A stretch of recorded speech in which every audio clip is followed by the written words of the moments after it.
¿Alguna vez te has preguntado si los edulcorantes que utilizamos como opción al azúcar son realmente seguros? ¿Se te ha ocurrido en algún momento que podrían ser peor de lo que pensamos? Con este video pretendemos mostrarte, a través de algunos estudios científicos, qué dice la ciencia de este tipo de edulcorantes y si son realmente sanos o no, para que al final del video tú puedas tomar tu propia decisión.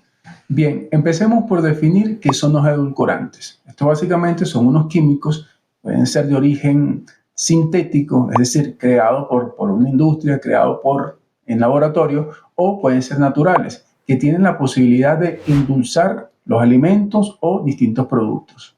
Tienen la particularidad de que su poder endulzante es mucho mayor al que contiene el azúcar. Puede ser 200, 300 y hasta 500 veces mucho más endulzante que la propia azúcar. Esta característica viene determinada básicamente por su gran afinidad a lo que son las papilas gustativas. Estas son estructuras celulares que tenemos en la lengua y son las encargadas de percibir todos los sabores: salado, dulce, ácido, agrio y los distintos tipos que podamos llegar a dilucidar a medida que probamos ciertos productos. Entonces, básicamente, por eso utilizamos una pequeña cantidad de cualquier edulcorante, pero su poder de endulzar es mucho mayor. Como ya lo comenté antes, existen básicamente dos tipos, con la particularidad además de que son acalóricos, es decir, que no aportan ningún tipo de caloría a nuestro organismo. Esto puede ser clasificado en dos: los sintéticos, que tenemos, que son los que vamos a hablar en este video específicamente, son la sacarina y el aspartame, y tenemos también los naturales, que vamos a hablar muy específicamente de la stevia. Y a partir de este momento vamos a entrar en lo más interesante. ¿Realmente cumplen su promesa de ser totalmente saludables? Empecemos. Empecemos hablando de la sacarina. Esta maneja una dosis recomendada de 5 miligramos por kilogramo de peso, es decir, que si pesas 90 kilos, tienes que multiplicar 90 por 5 y eso sería el máximo que tú podrías consumir. Los estudios confirman o comprueban que en dosis moderadas, tal como se les acabo de mencionar, realmente no tiene afectación sobre el organismo, pero si sobrepasamos esa dosis recomendada, sí puede tener alteraciones, sobre todo a nivel de la microbiota intestinal. Uno de los estudios más recientes y más interesantes que se ha realizado fue publicado en la revista Nature. Eso fue en el año 2014. Este estudio se encargó de investigar qué producía a nivel de la microbiota intestinal algunos edulcorantes, destacando por supuesto la sacarina, que es de lo que queremos hablar en este preciso momento. Este estudio determinó que el consumo elevado de sacarina tenía un efecto bastante negativo porque alteraba la microbiota intestinal. El detalle es que también se observó que estas alteraciones en las bacterias intestinales producía una intolerancia a la glucosa. Este estudio incluyó, por supuesto, la investigación en seres humanos, pero sobre todo en ratones. Parte de la microbiota intestinal alterada que obtuvieron de los seres humanos la pasaron a ratones y fue allí donde se pudo ver todos los efectos que esto ocasionaba en el ratón o en los ratones con el paso del tiempo. El detalle con este tipo de estudios es que no son permitidos realizar exclusivamente en humanos por cuestiones de ética médica, tiene toda la lógica. Entonces se realizan en animales de laboratorio que lógicamente uno al ver los resultados lo que hace es extrapolar los efectos que pudieran potencialmente ocurrir en los seres humanos, pero que no quiere decir que necesariamente vayan a pasar. Esto es un detalle interesante porque nos pone de cierta manera en una tela de juicio de que si bien es cierto que genéticamente podemos parecernos los humanos a otros mamíferos, no necesariamente lo que le ocurra a ellos va a pasar de igual manera en los seres humanos. Entonces eso da un margen de dudas, tanto como que puede pasar como que no puede pasar. Antes de continuar, me gustaría darles un dato interesante con respecto a la sacarina. ¿Sabías que el primer edulcorante artificial fue descubierto por accidente?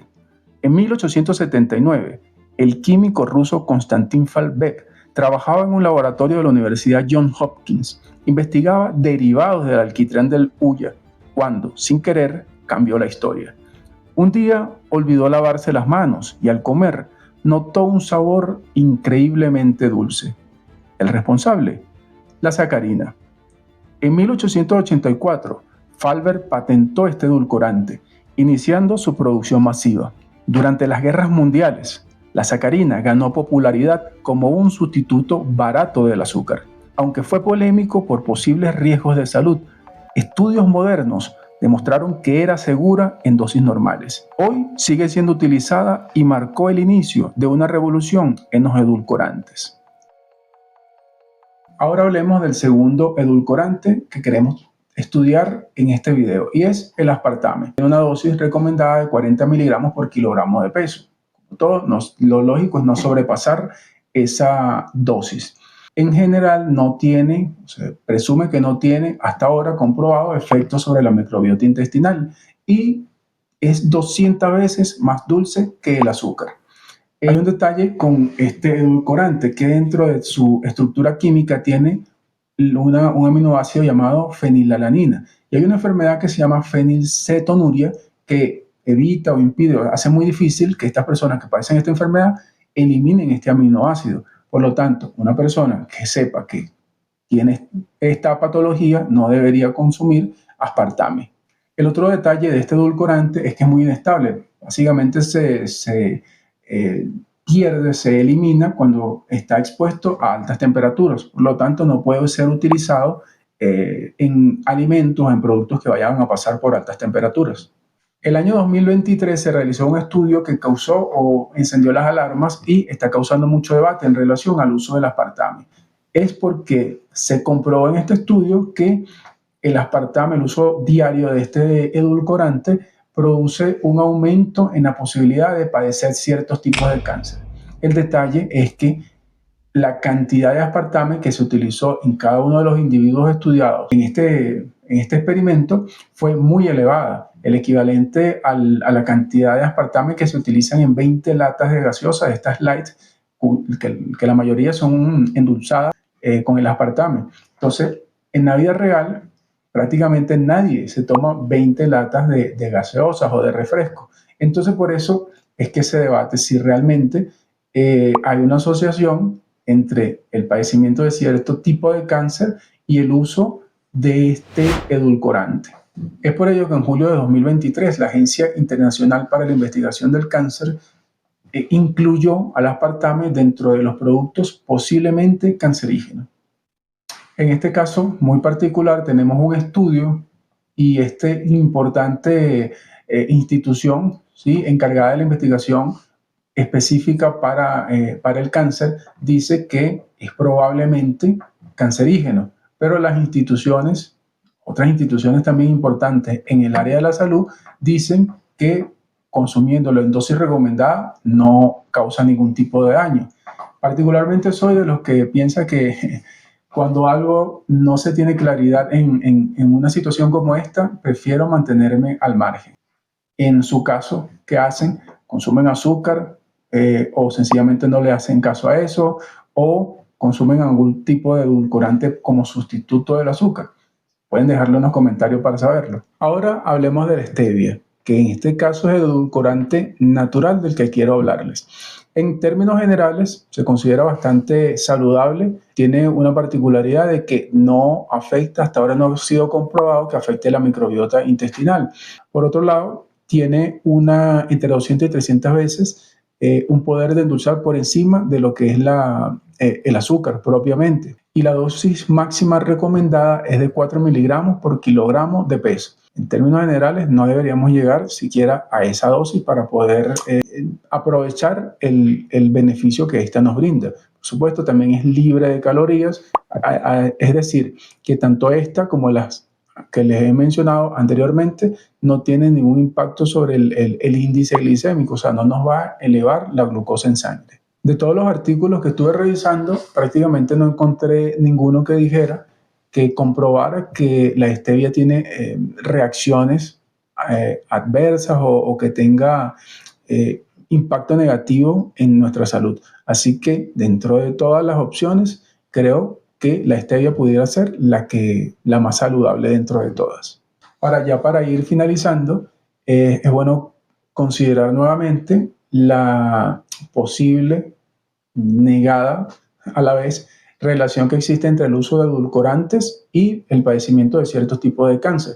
También ha habido algunas discusiones, algunos estudios que pude revisar, hablan de la relación que existe entre el uso de edulcorantes y algunas alteraciones metabólicas, incluso relacionadas con resistencia a la insulina o con la diabetes tipo 2 en este caso. Y es que hay algo muy particular que algunas personas refieren, y es que al consumir este tipo de edulcorantes resulta que es como engañar al cerebro, porque le estás diciendo estoy comiendo algo dulce, pero por lo general lo dulce relacionado con el azúcar está cargado de calorías. Cuando no es así, nuestro cerebro dice, nuestro organismo procesa la información y dice, bueno, es dulce pero no tengo calorías. En algunas personas sencillamente no pasa nada, pero en otras puede llevarle como una especie de mecanismo de compensación, donde las personas, a pesar de tener ese dulzor y disfrutarlo, por otro lado buscan las calorías que no les está proveyendo. Y eso es en general lo que lleva a que estas personas aumenten el consumo calórico y por supuesto aumenten de peso. Adicionalmente hay descontrol metabólico en muchos sentidos. Si hay casos reportados, aunque no es algo que ocurra en todas las personas. Ok, y ya para finalizar, me gustaría dejar dos preguntas. ¿Qué tanto es demasiado en cuanto a consumo de edulcorantes? Les he expresado en el transcurso del video cuánto es la dosis máxima recomendada para cada uno de ellos. Sin embargo, lo lógico es no llegar a esta dosis máxima. La otra pregunta interesante aquí es, ¿son malos los edulcorantes? Esta respuesta, por supuesto que cada uno debería tenerla, pero nos encontramos en un espacio que no es ni blanco ni negro, o es ambas cosas, es un plano gris. ¿Por qué? Hay personas que afirman que en efecto estos edulcorantes tienen efectos negativos sobre nuestra salud. Sin embargo, hay instituciones y hay estudios que pueden comprobar todo lo contrario, que en moderada cantidad sencillamente son saludables y no repercuten en la salud de manera negativa. Cada uno de ustedes va a tener una opinión en relación a este tema. Me gustaría saber qué piensan, me gustaría saber qué tipo de edulcorante consumen, si es que lo consumen o si sencillamente siguen consumiendo azúcar de manera habitual. Pueden dejarla en los comentarios y con gusto vamos a estar revisándolo y comentando cada uno de ellos. Entonces, muchas gracias por llegar hasta acá en este video. Cualquier duda, cualquier pregunta, cualquier sugerencia pueden dejarla también en los comentarios. Vamos a estar revisándolas y nos vemos en el próximo video.